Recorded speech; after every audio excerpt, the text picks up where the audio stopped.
Welcome to our channel. నేను మీ లక్ష్మణ్. ఆంధ్రప్రదేశ్ సార్వత్రిక ఎన్నికలు అయితే ముగిశాయి. ఈసారి అయితే ఎన్నికలు చాలా హాట్గా అయితే జరిగాయి. సో రాష్ట్ర చరిత్రలోనే అత్యధిక పోలింగ్ శాతం అయితే నమోదైంది. మహిళలు కూడా పెద్ద ఎత్తున ఉదయం 6 గంటల నుంచే లైన్లో నిలబడి ఓటు హక్కుని అయితే వినియోగించుకున్నారు. అయితే ఈసారి విజయం నువ్వా అని అన్నట్లయితే ఎలక్షన్ అయితే జరిగింది. మొత్తం మీద తెలుగుదేశం పార్టీ ఈసారి అంటే ఎన్డీఏ కూటమి అధికారంలో రాబోతుందని ఎలక్షన్ జరిగిన నెక్స్ట్ డే నుంచి కూడా పెద్ద ఎత్తున ప్రచారం జరుగుతుంది. అదే ఐపాక్ టీమ్ తోటి జగన్మోహన్ రెడ్డి గారు చెప్పిన మాట ఈసారి 150+ మనం సీట్లతోటి అధికారం చేపట్టబోతున్నాం కూడా ఆయన చెప్పిన తర్వాత కొంత తెలుగుదేశం పార్టీలో కూడా వాళ్ళ విజయ అవకాశాలపై కూడా కొంత అనుమానాలు అయితే ఆయన పెట్టెళ్ళని చెప్పుకోవచ్చు. మొత్తం మీద ఈసారి ఓటింగ్ శాతం పెరగటం, విదేశాల నుంచి వచ్చి పెద్ద ఎత్తున ఓటింగ్లో పాల్గొనటం, సో దేనికి సంకేతం? ఇదే అంశంపై ప్రస్తుతం మనతో కూడా మాట్లాడడానికి సీనియర్ జర్నలిస్ట్ భరద్వాజ గారు ఉన్నారు. ఆయనతో కూడా మాట్లాడదాం. సార్ నమస్తే. నమస్తే.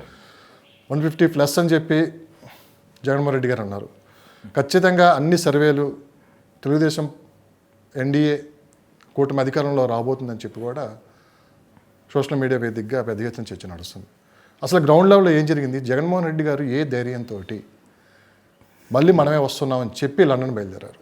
అంటే ఆయన ఒక ప్రెస్ మీట్ పెట్టి మేమే గెలవబోతున్నాం, పార్టీ శ్రేణులకి అలాగే పార్టీ సానుభూతి పరులకి ఇతరులకి అభిమానులకి అందరికీ నేను చెప్తున్నాను, హామీ ఇస్తున్నాను, భరోసా ఇస్తున్నాను, మనమే తిరిగి అధికారంలోకి రాబోతున్నాం, 151 పైగా సీట్లు గెలవబోతున్నాం అని చెప్పుంటే ఒక పద్ధతిగా ఉండుండేది.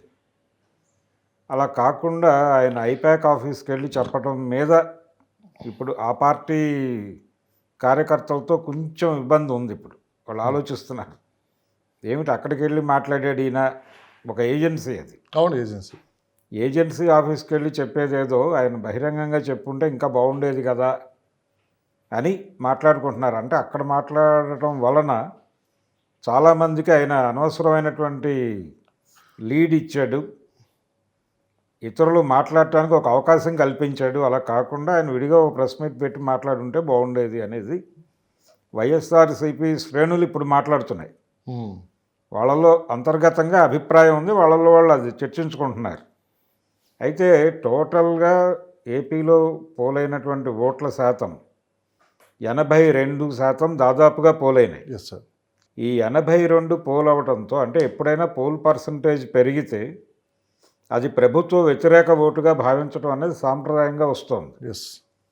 అయితే ఈసారి జరిగింది ఏంటంటే 2 పార్టీలు గెలుపుని చాలా కీలకంగా భావించాయి. అంటే ఇటు కూటమి అటు వైసీపీ 2 కూడా తీవ్రంగా పోటీపడి వాళ్ళకి ఓటేసేటువంటి వాళ్ళు ఎక్కడున్నా కానీ వాళ్ళని తీసుకొచ్చే ప్రయత్నం చేశారు. ఎన్డీఏ కూటమి చేసింది. ఎన్డీఏ కూటమి అంటే ప్రధానంగా టీడీపీ, తెలుగుదేశం పార్టీకి ఓటేయటం కోసం ఎక్కడెక్కడి నుంచో వెళ్ళారు ప్రజలు, దేశ విదేశాల నుంచి. అంటే దేశీయంగా ఉన్నటువంటి ప్రవాసాంధ్రులు, విదేశాల్లో ఉన్నటువంటి ప్రవాసాంధ్రులు అందరూ తెలుగుదేశంకి ఓటేయడానికి మాత్రమే రాలేదు. అందులో వైసీపీ షేర్ కూడా ఉంది. వైసీపీకి ఓట్లు వేయటం కోసం కూడా చాలామంది వెళ్ళారు. కానీ మెజారిటీ పీపుల్ తెలుగుదేశం పార్టీకే ఓటేశారని చెప్పి వినిపిస్తున్నారు. అట్లా ఏం లేదండి. అంటే ఇప్పుడు తల్లిదండ్రులు అక్కడ ఉండి వృద్ధులైపోయి పింఛన్ అనుభవిస్తూ కొంచెం పిల్లలకంటే హైదరాబాద్లోనూ మరో చోట ఉద్యోగాలు చేసుకునేటువంటి పిల్లలకి ఒక రిలీఫ్ ఇచ్చినట్టు సందర్భం ఉంది. అంటే జగన్మోహన్ రెడ్డి పాలనలో వృద్ధాప్య పింఛన్లు ఈ వ్యవహారంలో వీళ్ళు వెళ్ళి ఓటేశారు. వీళ్ళు మాత్రమే కాదు, ఆ పార్టీకి కూడా ఒక సానుభూతి పరులు ఉన్నారు, వాళ్ళు మోటివేట్ చేయగలిగిన వాళ్ళు ఉన్నారు. అట్లా అక్కడికి లాక్కెళ్ళిన వాళ్ళల్లో వీళ్ళు కూడా ఉన్నారు. మనకి ఆ రోజు నైట్ బయలుదేరినటువంటి బస్సుల్లోనే అది కనిపించింది, ఆ వేవ్. ఇద్దరూ తీసుకెళ్లారు. ఇద్దరూ కూడా యుద్ధ ప్రాతిపదిక మీద సైబీరియాలో ఎవరైనా తెలుగువాడు ఉన్నాడన్నా కానీ అక్కడికి వెళ్ళి ప్రయత్నం చేసి ఆయన తీసుకెళ్లే ప్రయత్నం చేశారు. ప్రతి ఒక్క ఓటు విలువైనదే అనేది 2 పార్టీలు అనుకున్నాయి. టీడీపీ అనుకుంది, వైసీపీ అనుకుని టోటల్గా పోలింగ్ బూతుల దగ్గరికి ఓటర్లను పంపు చేశారు. ఈ పంపు చేసిన ఫలితంగానే ఈ నెంబర్ వచ్చింది 82% అనేది. అయితే ఈ పంపింగ్తో పాటు జనరల్గా ఉన్న సిద్ధాంతం ఏంటంటే అర్బన్ ఓటర్లు కూటమికి అనుకూలంగాను రూరల్ ఓటర్లు కొంత వైసీపీకి అనుకూలంగాను వెళ్ళారు అనేది. ఇది కొత్త సిద్ధాంతం ఏం కాదు. 2019 ఎన్నికల్లో టీడీపీ గెలిచిన సీట్లు కొన్ని, ఆ గెలిచినవి ఆ 25 సీట్లు కూడా వాళ్ళు గెలిచింది ఎక్కడ అర్బన్లోనే గెలిచారు ప్రధానంగా, రూరల్లో గెలవలేదు. రూరల్ ఆ రోజున వైసీపీ స్వీప్ చేసింది. అయితే ఈసారి రూరల్లో మా బేస్ కొంచెం పెంచుకున్నాము అని కూటమి అనుకుంటోంది. అది ఏ మేరకు పెరిగింది అనేది చూడాలి. తర్వాత కూటమిలో భారతీయ జనతా పార్టీ కీలకంగా ఉంది. బీజేపీ ఈ కూటమిలో చేరుతుందా చేరదా అని చెప్పి చాలా మల్లగుల్లాలు చర్చలు జరిగిన తర్వాత ఫైనల్గా వాళ్ళు చేరారు. చేరిన తర్వాత బీజేపీ మీద ఒక వ్యతిరేకత ఉంది దక్షిణాది రాష్ట్రాల్లో పర్టికులర్గా. అదేమిటంటే వీళ్ళు మార్వాడి, అలాగే రాజస్థానీ మార్వాడి, అలాగే గుజరాతీ బనియా, ఈ ఇద్దరికి మొత్తం దేశంలో ఉన్నటువంటి వ్యాపార సామ్రాజ్యం అంతా గుత్తాధిపత్యం ఇచ్చేసింది భారతీయ జనతా పార్టీ అనేది ఒకటి చాలామంది ఫీల్ అవుతున్నటువంటి అంశం. మీరు ఏ ఊళ్ళోనైనా చూడండి, ప్రధానమైనటువంటి వ్యాపారాలన్నీ వాళ్ళ చేతుల్లోనే ఉన్నాయి. కానీ డైరెక్ట్ పాయింట్కి వద్దాం సార్. డైరెక్ట్ పాయింట్ కాదండి. ఇక్కడ బీజేపీని కలుపుకోవటం వల్ల ఈ ఎలక్షన్లో ఎంతవరకు ప్లస్ అయిందని మనం భావించాలి? నష్టమే జరిగింది. ఆ నష్టం ఎందుకు జరిగింది అనేది చెప్తున్నా. ఇప్పుడు అగ్రకులాల్లో కాంట్రాక్టులు చేసుకునే వాళ్ళు ఉన్నారు, కమ్మ, లేకపోతే రెడ్డి, బ్రాహ్మణ, ఇతర కులాల్లో కాపులు. వీళ్ళల్లో కాంట్రాక్టులు చేసి ప్రధానమైనటువంటి అంటే సబ్ కాంట్రాక్టులు కాదు, మెయిన్ కాంట్రాక్టర్లుగా ఉన్నవాళ్లే ఉన్నారు. కానీ వాళ్ళందరినీ కూడా వెనక్కి గెంటేసి పెద్ద కాంట్రాక్టులన్నీ ఇప్పుడు వాళ్ళ చేతుల్లో ఉన్నాయి, వీళ్ళు సబ్ కాంట్రాక్టర్లుగా మారారు. అలాగే కోమట్లు, మనకు సాంప్రదాయ వ్యాపార వర్గం ఇక్కడ, వాళ్ళు మార్వాడీల దగ్గర గుమాస్తాలుగాను, బనియాల దగ్గర గుమాస్తాలుగాను మారారు. బంగారం వ్యాపారం అంతా వాళ్ళే చేస్తున్నారు, కిరాణా వ్యాపారం అంతా వాళ్ళే చేస్తున్నారు, కాంట్రాక్టులు వాళ్ళే చేస్తున్నారు. ఈ చిరాకు చాలామందిలో ఉంది బీజేపీ మీద. ఆ వ్యతిరేకత కొంత కూటమి మీద కూడా రిఫ్లెక్ట్ అయింది. దాంతో అర్బన్ ఓటు కొంత కదిలింది అటువైపుకి, వైసీపీ వైపు. అలాగని జగన్మోహన్ రెడ్డి ఏదో బీజేపీ వ్యతిరేకి అని అనుకోనక్కర్లేదు. బీజేపీకి రెండు తలుపులు ఉంటాయి, ఒక తలుపు టీడీపీకి, ఒక తలుపు వైసీపీకి తెరిచి ఉంచారు వాళ్ళు. జగన్మోహన్ రెడ్డి కూడా బీజేపీతో టచ్లోనే ఉన్నాడు, చంద్రబాబు ఉన్నాడు, ఇది ఒక గొడవ. అయితే వాళ్ళు ఫిజికల్గా కూటమిలో ఉన్నారు బీజేపీ వాళ్ళు. కూటమిలో ఉండటం వలన బీజేపీ మీద వ్యతిరేకత ఉన్నటువంటి వాళ్ళు జగన్మోహన్ రెడ్డి వైపు చూశారు. అలాగే కింది స్థాయిలో ఏంటంటే మీకు వలసలు విపరీతంగా వచ్చారు నార్త్ నుంచి ఇక్కడికి సౌత్కి. ఏ పనిలో చూసినా వాళ్ళే ఉన్నారు. అది ఉత్తరప్రదేశ్ వాళ్ళు కావచ్చు, బీహార్ వాళ్ళు కావచ్చు, మధ్యప్రదేశ్ కావచ్చు, ఈవెన్ వెస్ట్ బెంగాల్, బంగ్లాదేశ్, ఎక్కడి నుంచి పడితే అక్కడి నుంచి వలసలు వచ్చారు ఇక్కడికి. ఆ ప్రెజర్ అనుభవిస్తున్నారు ఇక్కడ ప్రజలు. కూలీ రేట్లు పెరగటం లేదు. కూలీ రేట్లు పెరగకపోవడానికి వీళ్ళే కారణం. సార్ డైరెక్ట్గా సామాన్యుడి ఓటు ఎటువైపు? సామాన్యుడి ఓట్లో మెజారిటీ సామాన్యుడనే కాదు, సామాన్యుడు అసామాన్యుడు ఇద్దరూ కూడా బీజేపీ కూటమిలో ఉండటం వలన కొంత శాతం అటు టర్న్ అయింది వైసీపీ వైపు. రూరల్ ఓట్లో వీళ్ళు ఏ షేర్ తీసుకున్నారో తెలియదు, కానీ అర్బన్ ఓట్లలో వాళ్ళు షేర్ తీసుకున్న మాట వాస్తవం బీజేపీ వలన. అందువలన కొంత వైసీపీకి ఎడ్జ్ ఉండొచ్చు ఈ ఎన్నికల్లో. కానీ జగన్మోహన్ రెడ్డి గారు చెప్తున్నటువంటి 151 పైన వచ్చే పరిస్థితి అయితే లేదు. 50-50 ఛాన్సెస్ ఇద్దరికి. ఎవరు గెలిచినా 100-110. ఇక్కడ అటు తెలుగుదేశం పార్టీ, ఇటు వైఎస్ఆర్సీపీ రెండు మాటలు అయితే చెప్తుంది. ఉదయం 6 గంటల నుంచే పెద్ద ఎత్తున ఓటింగ్లో పాల్గొన్నారు, మహిళలు కూడా పెద్ద ఎత్తున పాల్గొన్నారు. అది ప్రభుత్వ వ్యతిరేక ఓటు మాకు అనుకూలంగా మారింది, అందుకే రేపు ఫలితాలు కూడా దాదాపు 150 సీట్లు రాబోతున్నాయని చెప్పి తెలుగుదేశం పార్టీ ఎన్డీ కూటమి అంటుంది. వైఎస్ఆర్సీపీ అంటుంది ఖచ్చితంగా పథకాల వల్ల లబ్ధి పొందిన వాళ్ళు మహిళలు పెద్ద ఎత్తున వాళ్ళు అనుకున్నట్లు ఎస్టీ, ఎస్సీ, బీసీలు ఎక్కువ మాకు మద్దతుగా నిలిచారు ఈసారి అని చెప్పి వాళ్ళు చెప్తున్నారు. మొత్తం మీద అయితే రెండు, అటు ఎన్డీఏ కూటమి కావచ్చు, ఇటు వైఎస్ఆర్సీపీ కావచ్చు, విజయం ఎవరి వైపు ఉంది అనేది మటుకు ఒక సందిగ్ధంలో పడిపోయింది. అంటే ఎక్కువ శాతం ఎన్డీఏ కూటమి అధికారంలోకి వస్తుందని చెప్పి కూడా పెద్ద ఎత్తున చర్చ నడుస్తుంది. అంటే మొదటి నుంచి కూడా చంద్రబాబు నాయుడు చేస్తుంది ఒక పుకారు యుద్ధం చేస్తున్నాడు ఆయన. అంటే ఆయన గతంలో చేసిన పనులు, రేపు అధికారంలోకి వచ్చిన తర్వాత చేయబోయే పనుల గురించి ఎక్కువ మాట్లాడాలి ఆయన ఎన్నికల ప్రచారంలో. ఆయన ఎన్నికల ప్రచారం అంతా కూడా జగన్మోహన్ రెడ్డిని విలన్గా చూపించడం మీదే ఎక్కువ కాన్సన్ట్రేషన్ నడిచింది. జగన్ నుంచి ఆంధ్రప్రదేశ్ రాష్ట్రాన్ని ఎలా కాపాడుకోవాలి అనే దాని మీదే నడిచింది. అలాగే ప్రధానంగా జగన్ లోపాలు కూడా కొన్ని ఉన్నాయి. అంటే ఇసుకకి సంబంధించిన సమస్య ఉంది, మద్యానికి సంబంధించిన సమస్య ఉంది, ఆ ఇష్యూస్ ఉన్నాయి. దాంతోపాటు ఈ కడప వివేకానందరెడ్డి హత్య, దాని మీద ఎక్కువ ఫోకస్ చేశారు. తెలుగుదేశంకు సంబంధించిన మీడియా మొత్తం కూడా ఆ పనిలోనే ఉంది. కాంగ్రెస్ పార్టీ ప్రచారం కూడా తెలుగుదేశం పార్టీ మీడియానే నిర్వహించింది మొన్న ఎన్నికల్లో. అంటే జగన్మోహన్ రెడ్డికి వ్యతిరేకంగా ఒక 2 కంపార్ట్మెంట్ల ట్రైన్ నడిచింది. ఒక కంపార్ట్మెంట్ ఏమో లెఫ్ట్ కాంగ్రెసు, ఒక కంపార్ట్మెంట్ ఏమో బీజేపీ, జనసేన, టీడీపీ. ఈ 2 కంపార్ట్మెంట్ల ట్రైన్కి ఇంజన్ చంద్రబాబు నాయుడే. అలా ఒక విచిత్రమైన ఎన్నిక. అంటే టోటల్గా అందరూ కలిసి జగన్మోహన్ రెడ్డిని ఓడించడం కోసం మోహరించిన సందర్భం ఒకటి. ఇది కొంచెం బూమరాంగ్ అయింది. బూమరాంగ్ అయ్యి కొంత ఓటు అటువైపు టర్న్ అయింది అనేది నా అంచనా. ఎన్డీఏ కూటమికి జగన్మోహన్ రెడ్డి వైపు ఇటు హెవీ అయిపోయి, అంటే టోటల్గా అన్ని పార్టీలు ఒకటైపోయి, including Congress, left, BJP, Janasena, TDP అందరూ ఒకవైపు, ఇతను ఒకవైపు. అయితే బీజేపీది డ్యూయల్ రోల్. నేను ఇందాకే చెప్పాను.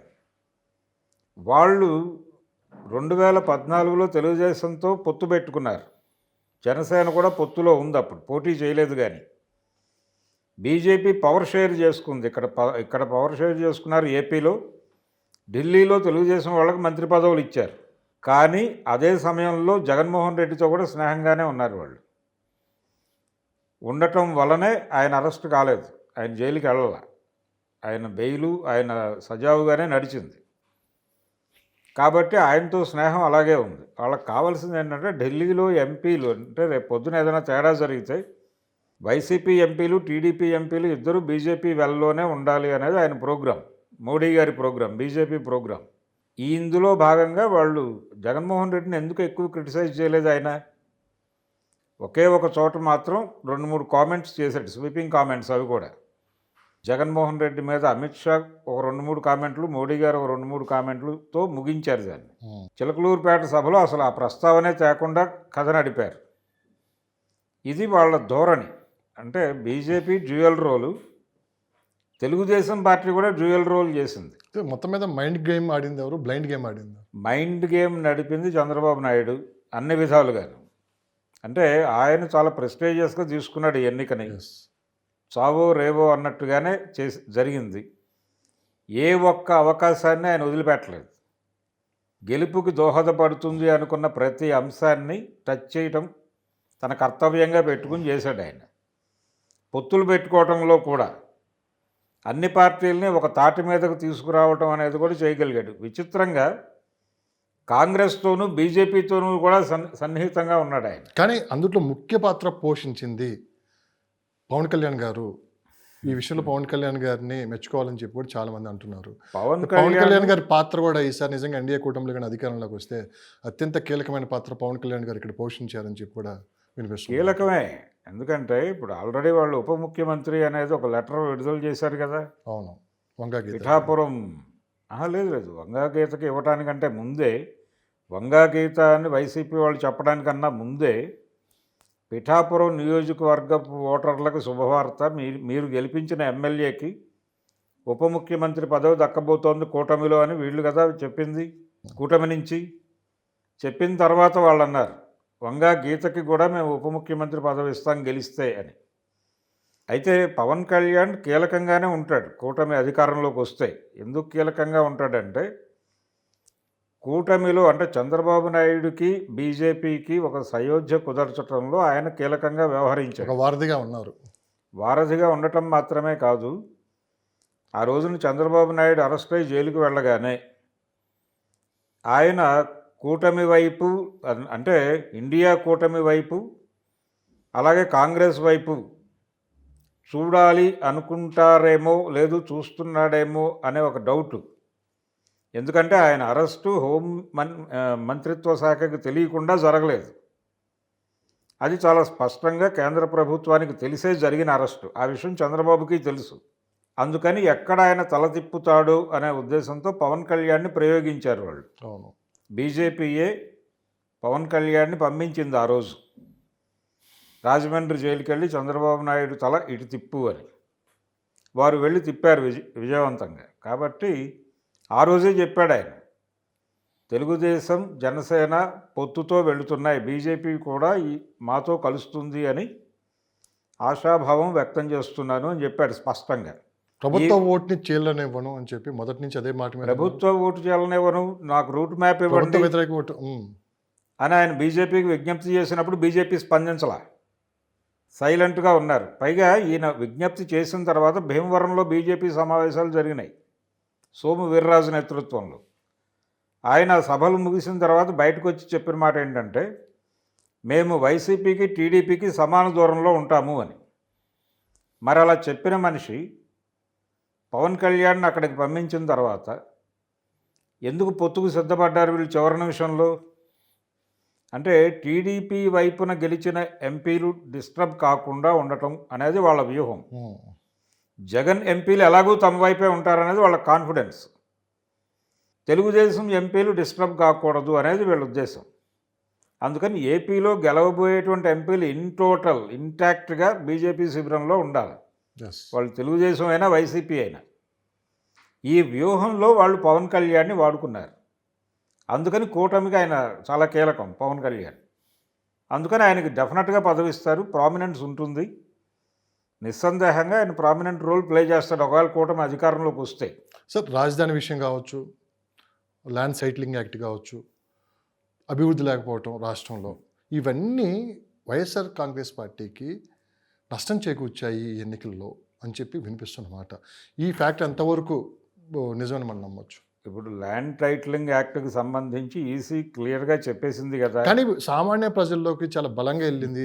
చివరి 15-20 రోజులు ఎన్డీఏ కూటమి ఇదే ప్రధాన అంశంగా తీసుకొని వెళ్ళింది. అంటే ఒక హాఫ్ ఎకరం పొలం ఉన్నవాడికి కూడా చివరికి నా భూమి నా దగ్గర నుంచి పోతుందంటే ఎవరికైనా ఒక టెన్షన్ వాతావరణం నిలబడుతుంది. అదేవిధంగా మన పాస్ పుస్తకం మీద జగన్మోహన్ రెడ్డి గారి బొమ్మ ఏంటి అని చెప్పి కూడా చాలా మందిలో, అంటే సామాన్యులు, అతి సామాన్యుల్లో కూడా ఇది బలంగా రుచుకొని పోయింది. ఇది ప్రభుత్వానికి చాలా నష్టం చేకూర్చిందని చెప్పి కూడా వినిపిస్తుంది. ఒకటి ప్రచార యుద్ధం చేశాడు ఆయన. చంద్రబాబు నాయుడు గారు ప్రచార యుద్ధం అనే కంటే కూడా వదంతి యుద్ధం చేశాడు, పుకారు యుద్ధం చేశాడు. ఇలాగుట అలాగుట అనే ప్రచారాలు. మీ భూమంతా జగన్మోహన్ రెడ్డి తీసేసుకుంటున్నాడు, ఆంధ్రప్రదేశ్లో ఇంకెవరికీ భూములు ఉండవు, అందరి భూములు ఆయనవే, జగన్వే, ఆయన ఆ భూములు అమ్మేసుకోవచ్చు, తాకట్టు పెట్టుకోవచ్చు, మీరందరూ బికార్లు అయిపోతున్నారు రేపు పొద్దున్న నుంచి, మళ్ళీ జగన్ అధికారంలోకి వస్తే ఆంధ్రప్రదేశ్ రాష్ట్రంలో ఎవరికీ భూమి ఉండదు అని ప్రచారం చేశారు కదా. ఈ ప్రచారం నిజమే అనుకుందాం పోనీ, అలా జరుగుతుందా? మిగిలిన దేశం ఉంది కదా, కేంద్ర ప్రభుత్వం ఉంది కదా, అది ఊరుకోదు కదా, కోర్టులు ఉన్నాయి కదా. ఇన్ని వ్యవస్థల్ని కాదని అందరి భూములు తన దగ్గర పెట్టుకోవడానికి ఎలా కుదురుతుంది జగన్మోహన్ రెడ్డికి? ఇది వాస్తవ పరిస్థితులు వివరించే లోపే టైం సరిపోలేదు, అక్కడే నష్టం చేకూరింది వైఎస్ఆర్సీపీకి అంటారు. వదంతి యుద్ధం బీభత్సంగా చేశారు అన్ని విషయాల్లోనూ. ఆ వదంతి యుద్ధంనే నమ్ముకున్నాడు ఆయన. అంటే సోషల్ ఇంజనీరింగ్లో సక్సెస్ అయింది టీడీపీనా? సోషల్ ఇంజనీరింగ్లో కూడా వాళ్లే సక్సెస్. ఇవన్నీ బూమరాంగ్ అయినాయి. ఈయన వదంతి యుద్ధాన్ని డోసుకు మించి చేశాడు చంద్రబాబు. డోసుకు మించి చేయటం వలన అది ఎక్కడైనా వికటిస్తుందేమో అనే భయం ఉంది తెలుగుదేశం కేడర్లో, ద్వితీయ శ్రేణి నాయకుల్లో. ఈ విషయం చాలా స్పష్టంగా గోరంట్ల బుచ్చయ్య చౌదరి గారు ఒక ఇంటర్వ్యూలో బాధపడ్డాడు. డోస్ పెంచుతున్నారు ఒకటి, రెండోది కొన్ని విషయాలలో అంటే జగన్మోహన్ రెడ్డిని టార్గెట్ చేసి మాట్లాడాల్సిన విషయాలు మాట్లాడి మనం అధికారంలోకి వస్తే ఏం చేస్తాము, గతంలో మనం చేసింది ఏమిటి అనేది ప్రధానంగా చెప్పలేదు. ఆ చెప్పకపోవటం అనేది ఓటర్ మీద ఏ ప్రభావం వేస్తుంది అనేది ఒకటి. రెండోది జగన్మోహన్ రెడ్డిని విమర్శిస్తూనే సంక్షేమానికి ఆయన సంక్షేమము అభివృద్ధి ఈ రెండిట్లో సంక్షేమానికి పెద్దపీట వేసి అభివృద్ధిని కుంటుపరిచాడు అని మొదలుపెట్టి మేము ఆయనకు మించిన సంక్షేమం చేస్తాము అని చెప్పడం, ఈ రెండింటినీ సమంగా తీసుకెళ్లలేదు అనేది ప్రధానమైన విమర్శ ఆయన మీద. విమర్శ కాకుండా పక్కన పెడితే ముందు ప్రజల్లో కూడా ఒక కన్ఫ్యూజ్ వాతావరణం ఉంది. ఎవరిని నమ్మారనేది ఒక కన్ఫ్యూజ్ వాతావరణం అయితే ఇక్కడ ఉంది.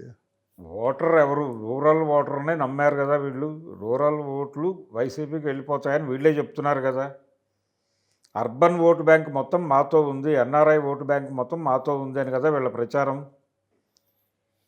అయితే 2019 ఎన్నికల కంటే కూడా ఎక్కువ మోహరింపు జరిగింది. అవును, ఆ మోహరింపు మాకు అనుకూలంగా జరిగింది అనేది కూటమి క్లెయిమ్. అయితే ఈ బయట నుంచి వచ్చిన ఓటర్లలో వాళ్ళ శాతం కూడా ఉంది అనే విషయం ఎవరూ మాట్లాడట్లా. చాలా కాన్షియస్గా హైదరాబాద్ నుంచి వెళ్ళిన వాళ్ళు, బెంగళూరు నుంచి వెళ్ళిన వాళ్ళల్లో వైసీపీ ఓటర్లు కూడా ఉన్నారు. విదేశాల నుంచి వచ్చిన వాళ్ళలో కూడా వైసీపీ ఓటర్లు ఉన్నారు. వాళ్ళు గణనీయంగా ఉన్నారా? 100కి ఎంత పర్సెంటేజ్? 100% కనీసం 30 to 40% ఉన్నారు వాళ్ళు. 60% వరకు టీడీపీ ఉన్నప్పటికీ సరే 70% టీడీపీ ఉంది అనుకున్నా, 30% ఓటింగ్ 30% ఈజీగా ఉన్నారు వాళ్ళు. హైదరాబాద్ నుంచి బస్సుల్లో వాళ్ళు మాట్లాడుకోవడం నేనే విన్నాను స్వయంగా. నేను పోలింగ్కి ముందు రోజు కాక ముందు రోజు ఇక్కడ నుంచి మోహరించాయి బస్సులు కేపీహెచ్బి నుంచి. వాంటెడ్గా అక్కడికి వెళ్ళి నిలబడి వినగా నాకు అర్థమైంది ఏంటంటే వైసీపీ ఓటర్లు కూడా గణనీయంగానే వెళ్ళారు. అందులో ప్రధానంగా చాలామంది తమ తల్లిదండ్రులకు పింఛన్ల గొడవే. పింఛన్ల ఇబ్బంది అయితే ఆ బర్డెన్ తమ మీద పడుతుందేమో అనే భయంతో వీళ్ళందరూ వెళ్ళి వాళ్ళని మోటివేట్ చేసి వీళ్ళేసి అదొక ప్రోగ్రాం నడిచింది. కానీ అది ఎంతవరకు ఉంటుంది సార్? మీరు చెప్పింది నిజంగా తల్లిదండ్రులు భారంగా తీసుకొని ఆ పింఛన్ల మీద బతుకుతున్నారు అనేది ఎంతవరకు కరెక్ట్ అని మీరు భావిస్తున్నారు? ఆ పింఛన్ల మీద బతుకుతున్నారని కాదు, దాన్ని భారంగా ఎందుకు అనుకోవాలి? మీరు అంటున్నారు కదా భారంగా. భారం అంటే ఏదో ఒక ఇన్కమ్ వెడుతోంది ఇంటికి, ఆ ఇన్కమ్ వెళ్ళటం వలన కొంత రిలాక్సేషన్ ఉంటుంది వీళ్ళకి. ఇప్పుడు అది ఆగిపోతుందంటే ఏదైనా ఇబ్బందే కదా. ఎవరికైనా ఒక 1000 రూపాయలు ఆగిపోతుంది అన్నా కానీ కొంచెం ఆలోచన పడుతుంది కదా. ఈ అభిప్రాయంతో ఉన్నవాళ్ళు కూడా ఉన్నారు. నేను విన్నాను ఇది ఫిజికల్గా, ఒక ఇద్దరు మాట్లాడుకుంటూ ఉండగా విన్నాను నేను. ఇది ఒక యాంగిల్ ఉంది దీనిలో అని. ఏది ఏమైనా రెండు పార్టీలు సమానంగా కృషి చేసినాయి, దాన్ని కాదనకూడదు. అంటే ప్రభుత్వ వ్యతిరేక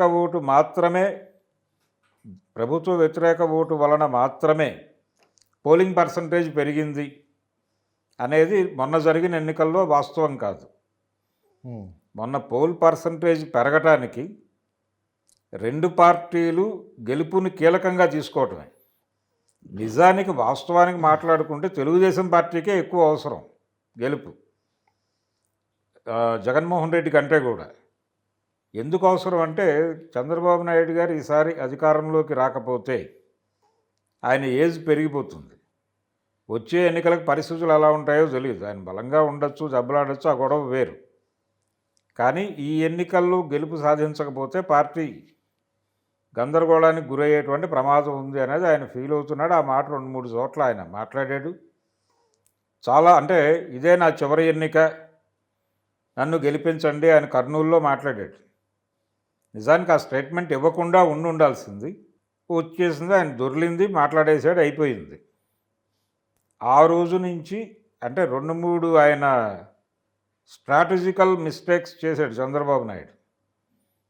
ఒకటి, అసెంబ్లీలో తన మీద జరిగినటువంటి దాడి మీద ఆయన బయటకు వచ్చి ఆ ఆవేదనని వ్యక్తం చేసిన పద్ధతి అలా చేసి ఉండకుండా ఉంటే బాగుండేది ఒకటి. రెండోది, ఇదే చివరి ఎన్నిక అని కర్నూలు సభలో మాట్లాడకుండా ఉండాల్సింది. అంతకంటే హంబుల్గా మీరు తెలుగుదేశం పార్టీని నన్ను వదిలేశారని నేను అనుకోవడం లేదు, అతను ఒక్క ఛాన్స్ అన్నాడు, ఆ ఒక్క ఛాన్సు మీరు ఇచ్చారు, అది కూడా అతని తండ్రి పాలన చూసి ఇచ్చారు మీరు. ఆయన పరిపాలన కొంత బెటర్గానే సాగింది, ఇతని పాలన ఎలా సాగిందో మీకు అనుభవపూర్వకంగా తెలిసింది. ఇప్పుడు మీరు ప్రాపర్ డెసిషన్ తీసుకుంటారని నేను అనుకుంటున్నాను అంటే సరిపోయేది. అలా కాకుండా ఈయన బేలగా ఇది నా చివరి ఎన్నిక అని మాట్లాడటం క్యాడర్ని ఇబ్బంది పెట్టింది, జనాల్ని కన్ఫ్యూజన్లో పడేసింది. అదొక స్ట్రాటజికల్ మిస్టేక్ అయ్యింది. కానీ ప్రశాంత్ కిషోర్ 2019 ఎన్నికల్లో జగన్మోహన్ రెడ్డి గారితో కలిసి పనిచేశారు. అదే ప్రశాంత్ కిషోర్ గారు చివరి నిమిషంలో వచ్చి వైఎస్ఆర్సీపీ ఎక్కడ మొదలైందో మళ్ళీ అక్కడికి వెళ్ళిపోబోతుంది, దారుణంగా ఓడిపోబోతుంది అని చెప్పి కూడా ఆయన వివరించడం జరిగింది. అదే ఆయన ఐపాక్ మీటింగ్లో కూడా జగన్మోహన్ రెడ్డి గారు అదే ప్రశాంత్ కిషోర్ని ఉద్దేశించి ప్రశాంత్ కిషోర్ చేసేది ఏమీ లేదు, చేసేది అంతా కింద ఉన్న టీం మాత్రమే వర్క్ చేస్తారని ప్రశాంత్ కిషోర్ని విమర్శించడం కూడా జరిగింది. అవును. సో ఎవరి మాట రేపు నెగ్గబోతుంది? అంటే కరెక్ట్గా పోలింగ్కి ముందు రోజు ఆయన టీవీలో మాట్లాడారు. ఎస్. అదే కదా ఇంటర్వ్యూ, బయట సెన్సేషన్ అయింది. అయితే ఆయన మొదటి నుంచి కాదు, ఆయన ఎప్పుడైతే జగన్తో డిఫర్ అయ్యాడో ఆ క్షణం నుంచి జగన్ ప్రొవైడర్గా బిహేవ్ చేస్తున్నాడు, ఈ ప్రొవైడర్షిప్ అనేది ఆయనకి గెలుపు సాధించి పెట్టేది కాదు అని ఆయన మాట్లాడుతున్నాడు. అదే ఆ రోజు కూడా మాట్లాడాడు. కొత్త ఆర్గ్యుమెంట్ ఏం మాట్లాడలేదు ఆయన. పాత ఆర్గ్యుమెంట్నే కొత్తగా చెప్పే ప్రయత్నం చేశాడు. దాని ఇంపాక్ట్ ఓటర్ మీద ఉండే అవకాశం పెద్దగా లేదు.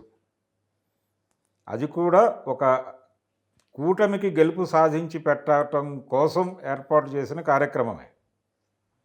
వ్యూహంలో భాగంగానే జరిగింది అది, ఆ ఇంటర్వ్యూ. ఆ విషయం అతనికి తెలుసు. అందుకని టార్గెట్ ఓరియంటెడ్గా జగన్మోహన్ రెడ్డి మీద కేంద్రీకరించి మాత్రమే మాట్లాడాడు ఆయన. ఎస్. ఆయనకి ఇచ్చిన పాత్ర ఆయన పోషించాడు, అంతే తప్ప అదేం రియాలిటీ కాదు.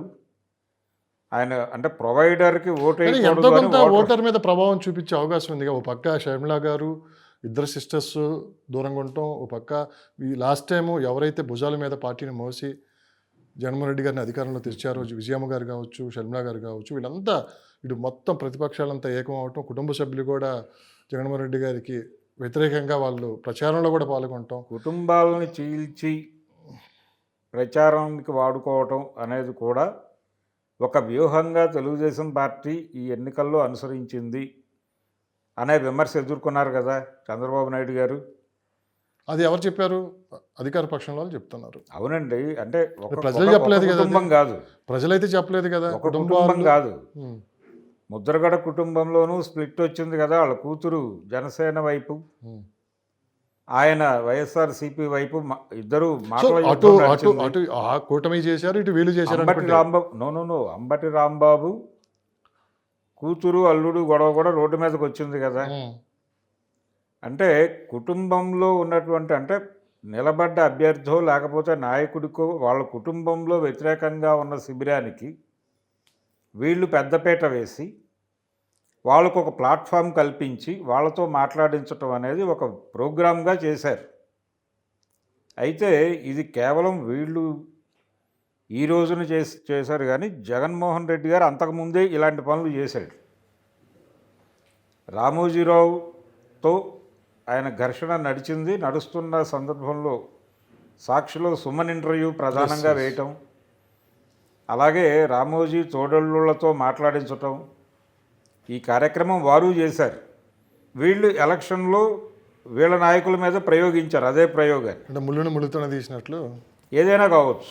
అంటే ఒక ట్రెండ్ నడిచిన మాట వాస్తవం. కుటుంబాల్లో నుంచి స్ప్లిట్ చేసి, అంటే ప్రధాన ఎవరైతే నాయకుడు ఉంటాడో లేకపోతే ఎవరైతే కంటెస్టెంట్ ఉంటాడో అతని కుటుంబంలోనే వివాదం ఉంది అనే విషయాన్ని ప్రజల దృష్టిలో పడే లెవెల్లో తీసుకురావటం అనే కార్యక్రమాన్ని తెలుగుదేశం పార్టీ విజయవంతంగా నిర్వహించింది. పర్టికులర్గా కడపకి సంబంధించి వివేకానందరెడ్డి హత్య దాని మీద సినిమా తీయించటం, రెండు సినిమాలు ఒక సినిమాలో నేరుగా జగన్మోహన్ రెడ్డి క్యారెక్టర్ని పోలిన క్యారెక్టరే గొడ్డలు తీసుకుని వేయటం అనే సన్నివేశాన్ని కూడా పెట్టారు. అది మాత్రమే కాకుండా జగన్ని రెడిక్యూల్ చేస్తూ కొన్ని వందల వీడియోలు సర్క్యులేషన్లో పెట్టారు. అందులో ఒక వీడియోలో వైఎస్ భారతి అవసరమైతే జగన్ని తొలగించి తాను, అంటే వైఎస్ఆర్సీపీని అధికారంలోకి తీసుకొచ్చి ఈ సెంటిమెంట్తో, ఈ సింపతితో తాను సీఎం అయ్యే ఆలోచన చేస్తున్నట్టుగా కూడా ఒక వీడియో రిలీజ్ చేశారు. మొత్తం ఆ సినిమాలో ఆ సినిమాలో కాదు, ఒక వీడియో విడిగా ఉమ్. వందలాది వీడియోలు చేశారు వాళ్ళు. సో జగన్మోహన్ అది రెడ్డి వీడియోస్ సోషల్ మీడియా వేదికగా పెద్ద ఎత్తున అటు కూటమి వాళ్ళు ఇటు వైఎస్ఆర్సీపీలు ఇద్దరు పెద్ద ఎత్తున అయితే వీడియోలు చేశారు. సో ఈ పక్కన పెడితే సార్ ఎటువంటి మొహమాటం వల్ల వీడియోలు చేసే విషయంలో సో అది దాని పరిణామాలు కూడా రేపు ఖచ్చితంగా ఉంటాయి. 100%. ఎందుకంటే ఇప్పుడు పెద్ద ఎత్తున అల్లర్లు కూడా చెలరేగాయి. ఆంధ్రప్రదేశ్లో పల్నాడు కావచ్చు, అటు అనంతపురంలో కావచ్చు. సో అంటే కొంచెం దూకుడుగానే వ్యవహరించారు కార్యకర్తలు కూడా. సో ఇప్పటికే ఈసీ కూడా సీరియస్ అవటం దీని మీద. గొడవలకి కారణం కూడా అదే. అంటే ఇద్దరు కాన్సన్ట్రేట్ చేసి ఉన్నారు, ఇద్దరు కీలకంగా ఉన్నారు. రెండు పార్టీలు కీలకంగా తీసుకుని చాలా ప్రెస్టేజియస్గా తీసుకుని కాన్సన్ట్రేట్ చేసి ఉండటం వలన గొడవలు జరిగినాయి. గతంలో వాళ్ళు కొట్టారు.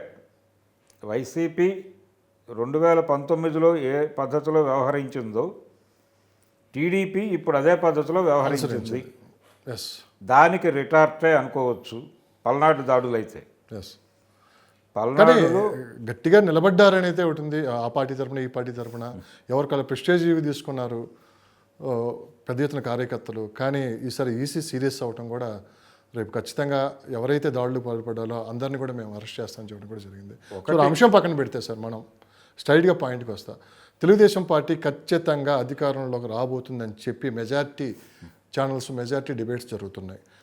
దీనికి మీ దగ్గర ఉన్న సమాచారం ప్రకారం తెలుగుదేశం పార్టీ అధికారంలో రావటానికి ప్రధాన కారణం ఏమై ఉంటుంది?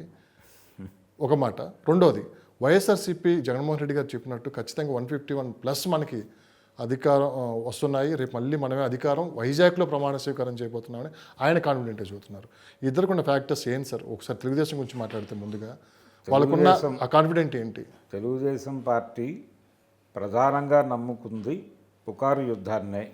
జగన్మోహన్ రెడ్డిని విలన్ని చేసి జగన్మోహన్ రెడ్డి నుంచి ఆంధ్రప్రదేశ్ని కాపాడుకుందాం అనే నినాదంతోనే వాళ్ళు ఎన్నికలకు వెళ్ళారు. ప్రధాన కాన్సన్ట్రేషన్ అక్కడే జరిగింది తప్ప తమ ప్రోగ్రామ్ ఏమిటి స్టేట్కి అనేది వాళ్ళు బలంగా జనంలోకి తీసుకెళ్లే ప్రయత్నము చేయలేదు. దాని మీద ప్రధానంగా ఇంట్రెస్ట్ కూడా పే చేయలేదు. 2-3 పాయింట్స్ మాత్రమే టచ్ చేశారు ఆ ఏరియాలో. క్యాపిటల్ విషయం కూడా బలంగా మాట్లాడలేదు చంద్రబాబు నాయుడు చాలా స్పష్టంగా. అంటే 3 రాజధానుల విషయం ప్రస్తావించారు కానీ అమరావతి ప్రోగ్రామ్ ఏమిటి, యాక్షన్ ప్లాన్ ఏమిటి అనేది మాట్లాడే ప్రయత్నం చేయలే. అయితే జగన్మోహన్ రెడ్డి కొంత తాను చేసిన పనులు, చేయలేకపోయిన పనులు, భవిష్యత్తులో చేయాలనుకుంటున్న పనులు, వీటి గురించి ప్రధానంగా మాట్లాడాడు. విమర్శని కొంచెం తగ్గించి తను చేసినది, చేయబోయేది, జరిగిన లోపాలు దాని మీద మాట్లాడుతూ మీకు సంతృప్తి కలిగితే ఓటేయండి అని అడగటం అనేది కొంచెం హంబుల్నెస్ తీసుకొచ్చింది. అయితే ఆయన వైపు నుంచి కూడా కొన్ని తప్పులు దొరికినాయి రిపీటెడ్గా. అందులో ప్రధానంగా పవన్ కళ్యాణ్ని టార్గెట్ చేస్తూ మాట్లాడింది చాలా తప్పది. ఆ తప్పు అనే విషయం తెలిసి మరీ దాన్ని ధార్మికంగా మాట్లాడే ప్రయత్నం చేశాడు. ఆయన దబాయించి మాట్లాడే ప్రయత్నం చేశాడు TV9 ఇంటర్వ్యూలో. అది కొంత ఇబ్బంది పెట్టింది ఆ పార్టీని. అంటే పవన్ కళ్యాణ్ రిపీటెడ్గా పెళ్ళిళ్ళు చేసుకుంటున్నాడు అనేది అతని పర్సనల్ వ్యవహారం. పవన్ కళ్యాణ్ని పొలిటికల్గా విమర్శించు తప్పులేదు. అది రాష్ట్రంలో పెద్ద సమస్యలాగైతే చూపించారు. అదే అంటే ఇప్పుడు జగన్మోహన్ రెడ్డిని వివేకానంద రెడ్డి హత్యతో లింక్ చేసి వాళ్ళు మాట్లాడటం కన్నా కూడా పవన్ కళ్యాణ్ ఇంటి గొడవల గురించి ఈయన మాట్లాడటం కూడా అంతే అనైతికం. ఎందుకు అనైతికం అంటే పెళ్ళి అనేది పర్సనల్ అఫైర్. ఆయన ఒక పెళ్లి చేసుకుంటాడా, 2 పెళ్ళిళ్ళు చేసుకుంటాడా, అది ఈయనకేం సంబంధం, ప్రపంచానికి ఏం సంబంధం? ఆయన పొలిటికల్ లైను, ఆయన కొంత నిబద్ధతతో లేడు రాజకీయాల్లో. అంటే ఒక ఆర్గ్యుమెంట్ చేసిన తర్వాత దాని మీద నిలబడటం లేదు, నిలకడ తక్కువ రాజకీయం చేస్తున్నాడు అనేది ఒక విమర్శ ఉంది అతని మీద, పవన్ కళ్యాణ్ మీద. దాని మీద కాన్సన్ట్రేట్ చేసి అక్కడ వరకే కన్ఫైన్ అవ్వడు. ఎందుకు పర్సనల్ ఏరియాకి వెళ్ళటం? సో అది ప్రజల్లో కూడా కొంత వ్యతిరేకత ఏర్పడింది అంటారు మీరు? దాని ప్రభావం ఉంది. సో జగన్మోహన్ రెడ్డి గారు అన్నట్టు నా బీసీ, నా ఎస్టీ, నా ఎస్సీ అని చెప్పి ప్రజల్లోకి వెళ్ళారు. నా నా నా అనుకుంటూ ప్రతి సందర్భంలో ఆయన చెప్పారు. సో నిజంగా ఆ ఫ్యాక్ట్ పనిచేసింది అంటారు? ఇక్కడ పనిచేసింది, ఎన్నికల్లో డెఫినెట్గా పనిచేసింది. మైనారిటీలు ఎస్సీ ఎస్టీలు అంటే కూటమి అనేది తెలుగుదేశంగా మాత్రమే చూడలేదు, తెలుగుదేశంతో జట్టు కట్టిన కేంద్ర ప్రభుత్వాన్ని కూడా చూశారు. కేంద్ర ప్రభుత్వం మీద వ్యతిరేకత కూడా కూటమి మీద పనిచేసింది అనేది దృష్టిలో పెట్టుకోవాల్సిన అంశం. చివరిగా సార్, మీరు స్ట్రైట్గా చెప్పట్లేదు ఏదో అడిగినా కానీ విజయ అవకాశాలు ఎవరికి ఎక్కువ ఉన్నాయి, ఎన్డీఏ కూటమిక వైఎస్ఆర్సీపీకి? వైఎస్ఆర్సీపీకి విజయావకాశాలు ఉన్నాయి. అయితే వాళ్ళు అనుకుంటున్నట్టుగా 151 పైన కాదు, 110 లోపే ఉంటుంది. కానీ ఎవరు బయటపడ్డా ఎన్ని సీట్లతో బయటపడతారు మెజార్టీ? తెలుగుదేశానికి సీట్ల సంఖ్య పెరగచ్చు, అటు తగ్గుతోంది కాబట్టి ఆటోమేటిక్గా. వీళ్ళు 46, 47 వరకు లాగచ్చు టీడీపీ. జనసేనకు కూడా సీట్లు వస్తాయి ఈసారి. పవన్ కళ్యాణ్ అసెంబ్లీలోకి వెళ్ళే ఛాన్స్ అయితే ఉంది బలంగా. ఇది షేపు ఇప్పటివరకు ఉన్న అవగాహన. ఒకవేళ కూటమి గెలిచిన వాళ్ళు అనుకుంటున్న మెజారిటీ అయితే రాదు, అది కూడా ఇదే పరిస్థితి. అది కూడా మ్యాక్సిమం మెజారిటీ పీపుల్ దాదాపు అంటే అనలిస్టులు వీళ్ళంతా చెప్పేది ఇదే. ఒక కాన్ఫిడెంట్గా చెప్పలేకపోతున్నారు ఎవరు. చెప్పలేకపోవడానికి పరిస్థితి అదే. ఇప్పుడు ఫస్ట్ 2 రోజులు బాగా హడావుడి జరిగింది, పోలింగ్కి ముందు రోజు వరకు కూటమి గెలుపు గురించి కాన్ఫిడెంట్గా మాట్లాడారు చాలామంది. పోలింగ్ అయిపోయిన తర్వాత కూటమి గెలుపు మీద కాన్ఫిడెంట్గా మాట్లాడే వాళ్ళ సంఖ్య తగ్గుతూ వస్తుంది. దీనికి కారణం ఏంటంటే ఈ బయట నుంచి వచ్చినటువంటి ఓటర్ల ప్రభావం ఎలా ఉంటుంది, ఈ పెరిగిన ఓటు పర్సంటేజ్ అనేది ప్రభుత్వ వ్యతిరేక ఓటా కాదా? బయట నుంచి వచ్చిన 30 లక్షల మంది దాదాపు 70 to 80% ఎన్డీఏ కూటమికి ఓట్లు వేశారు అని చాలా బలంగా నమ్ముతున్నారు. వేశారా అనుకుందాం, పోనీ 30% అయినా అటు పోలై ఉండాలి కదా. ఈ ప్రెజర్ గత ఎన్నికలో పెట్టలే వాళ్ళు, ఈ కాన్సన్ట్రేషన్ గత ఎన్నికలు చేయలే, ఈసారి చేశారు. అది అదనపు ఓటే వాళ్ళకి. ఇది వైఎస్ఆర్సీపీకి కూడా అదనపు ఓటే. వీళ్ళు వివిధ నియోజకవర్గాలకు స్ప్లిట్ అయ్యారు. అక్కడికి వెళ్ళి ఎవరు ఏ నియోజకవర్గానికి స్ప్లిట్ అయ్యారు అని ఒక్క చోట కన్సాలిడేట్ అయ్యి పడవు కదా అవి. అంటే ఈ సంపన్న వర్గాలు మొత్తం ఎన్డీఏ కూటమి వైపు ఉంటే నిరుపేద వర్గాలన్నీ జగన్మోహన్ రెడ్డికి వెళ్ళి ఉన్నాయి. అదే కాన్ఫిడెంట్తో జగన్మోహన్ రెడ్డి గారు మాకు ఖచ్చితంగా ఈసారి గెలవబోతాం ఆయన చెప్తున్నారు అంటున్నారు. ఎంతవరకు నిజం అది? అట్లా ఉండదండి. ఒక సెక్షన్ ఓటేస్తే ఒక పార్టీ అధికారంలోకి రావటం అనేది ఉండదు. అగ్ర కులాల్లో నుంచి కూడా కొంత కూటమి వ్యతిరేక ఓటు వెళ్ళింది. దానికి కారణం భారతీయ జనతా పార్టీతో పొత్తు పెట్టుకోవడం. భారతీయ జనతా పార్టీని కేంద్ర ప్రభుత్వంగానే చూశారు ప్రజలు. కేంద్ర ప్రభుత్వం మీద వ్యతిరేకత ఉన్నటువంటి అగ్ర కులాలు ఉన్నాయి. కంచె ఐలయ్య గారు సామాజిక స్మగ్లర్లు కోమట్లోనూ పుస్తకం రాశాడు, చాలా వివాదం అయింది అది. అవును. అయితే ఇప్పుడు కోమట్లు ఏమంటున్నారంటే సామాజిక స్మగ్లర్లని ఆయన రాసింది కరెక్టే, కానీ అది మేం కాదు, గుజరాతీ బనియాలు, రాజస్థానీ మార్వాడీలు అని మాట్లాడుతున్నారు. కంచె ఐలయ్యని కోట్ చేసే ఎందుకు మాట్లాడుతున్నారంటే కోమట్లందరూ కూడా వ్యాపారాలు వదులుకొని వాళ్ళ దగ్గర గుమాస్తాలుగా చేరే పరిస్థితి వచ్చేసింది. విజయవాడ లాంటి చోట్ల 1 టౌన్ అంతా కోమట్ల చేతుల్లో ఉండేది, ఇప్పుడు మార్వాడీల చేతుల్లోకి వెళ్ళిపోయి వీళ్ళు 2 టౌన్కి షిఫ్ట్ అయిపోయారు. ఈ చిరాకు ఉంది ఇప్పుడు అన్ని కులాల్లోనూ. బాంబే ఎయిర్పోర్ట్ మెయింటెనెన్స్ మొన్నటి వరకు ఎవరి చేతుల్లో ఉండేది? జీవీకేలో ఉండేది. ఆయన్ని గెంటేశారు అక్కడి నుంచి, అదానీ చేతుల్లోకి వెళ్ళింది. పోర్ట్లు, ఎయిర్పోర్ట్లు మొత్తం వాళ్ళ కంట్రోల్లోనే ఉన్నాయి. ఈ దేశంలోకి ఏ సరుకు రావాలన్నా, ఏ సరుకు బయటకు పోవాలన్నా భారతీయ జనతా పార్టీ కనుసన్నల్లోనే నడుస్తోంది. దీని వలన నష్టపోయినటువంటి సెక్షన్స్ అనేక ఉన్నాయి, అనేక కులాలు ఉన్నాయి. వీళ్ళందరూ కూటమికి ఎందుకు ఓటేస్తారు అది కూడా చూడాలి కదా. ఆ ఓటు కూడా అటు పోతుంది. సరే, గతంలో ఎన్నడూ లేని విధంగా ఈసారి ఎన్నికల ఫలితాలపై చాలా ఉత్కంఠ నెలకొంది.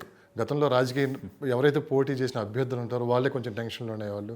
కానీ ఈరోజు ప్రతి సామాన్యకర్త కూడా దీన్ని ఒక ఛాలెంజ్గా తీసుకొని ఓటింగ్లో ఓటు హక్కు వినియోగించుకున్నారు. సో నేను అట్లా జరిగిన ఎలక్షన్లో ఎక్కువ టెన్షన్ పడుతున్నా కూడా సామాన్యులు. ఎందుకంటే రేపు పరిస్థితులు ఏ విధంగా మారిపోతాయని చెప్పి కూడా పరిణామాలు ఏ విధంగా ఉంటాయని కూడా కొంత ఆందోళనలు కూడా ఉన్నారు. అవును సో చూద్దాం ఏం జరుగుతుందో, కాలమే నిర్ణయిస్తుంది. మరికొన్ని రోజుల్లోని ఫలితాలు కూడా రాబోతున్నాయి. అవును సో ఏదైనా సరే ఎవరు గట్టెక్కినా కానీ ఒక 10-15 సీట్లలోనే బయటపడతారని చెప్పి కూడా ఇప్పుడుకున్న మనకున్న సమాచారం ప్రకారం ఎవరైనా 110 దాటి వెళ్ళే పరిస్థితి లేదు. లేదు.